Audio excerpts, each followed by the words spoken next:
Hormuz প্রণালী খুলতে ইরানকে করা হুঁশিয়ারি মার্কিন প্রেসিডেন্ট ডোনাল্ড ট্রাম্প এরই মধ্যে পাল্টা জবাব দিয়েছে ইরানের শক্তিশালী বাহিনী ইসলামিক রিকভার্ড গোল্ড কাপস বা আইআরজিসি।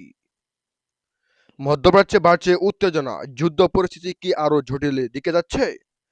বিশ্বের অন্যতম গুরুত্বপূর্ণ জলপথ স্ট্রেট অফ হরমুজ নিয়ে যুক্তরাষ্ট্র ও ইরানের মধ্যে নতুন করে উত্তেজনা সৃষ্টি হয়েছে। মার্কিন প্রেসিডেন্ট ডোনাল্ড ট্রাম্প ইরানকে সময়সীমা বেঁধে দিয়ে সতর্ক করে বলেন, হরমুজ প্রণালী দ্রুত খুলে দিতে হবে, না হলে কঠোর সামরিক পদক্ষেপ নেওয়া হবে। এমনকি ট্রাম্প হুঁশিয়ারি দিয়ে বলেন, ইরান যদি শর্ত না মানে তবে তাদের গুরুত্বপূর্ণ স্থাপনগুলো উপর হামলা চালানো হতে পারে। বিশ্লেষকরা বলছেন, বিশ্বের প্রায় 20% তেল সরবরাহ এই পথ দিয়ে হয়। তাই হরমুজ প্রণালী ঘিরে যেকোনো উত্তেজনা গোটা বিশ্ব অর্থনীতির বড় প্রভাব ফেলতে পারে। তবে ট্রাম্পের এমন বক্তব্যের জবাবে ইরানের বিপ্লবী ঘাট বাহিনী আইআরজিসি কড়া ভাষায় প্রতিক্রিয়া জানিয়েছে।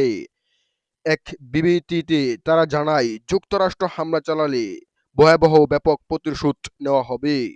এছাড়াও আইআরজিসি স্পষ্ট করে দিয়েছে, হরমুজ প্রণালী তাদের নিয়ন্ত্রণে রয়েছে এবং প্রয়োজন হলে তা পুরোপুরি বন্ধ করে দেওয়া হতে পারে। এদিকে কূটনৈতিকভাবে সমাধানের চেষ্টা চালালেও দুই পক্ষের মধ্যে উত্তেজনা কমার কোনো লক্ষণ কখনো স্পষ্ট নয়। মধ্যপ্রাচ্যের এই পরিস্থিতি বিশ্ব রাজনীতিতে নতুন করে অস্থিরতা তৈরি করছে। হরমুজ প্রণালীর ঘিরে যুক্তরাষ্ট্রের ইরানের এই টানাপোড়েন যে কোথায় গিয়ে থামবে তা এখনোই বলা যাচ্ছে না। তবে পরিস্থিতি যেদিকে যাচ্ছে তাতে বিশ্ববাসীর দৃষ্টি এখন মধ্যপ্রাচ্যের দিকেই। আমি আল রাজীব, বাংলা আপডেট 24।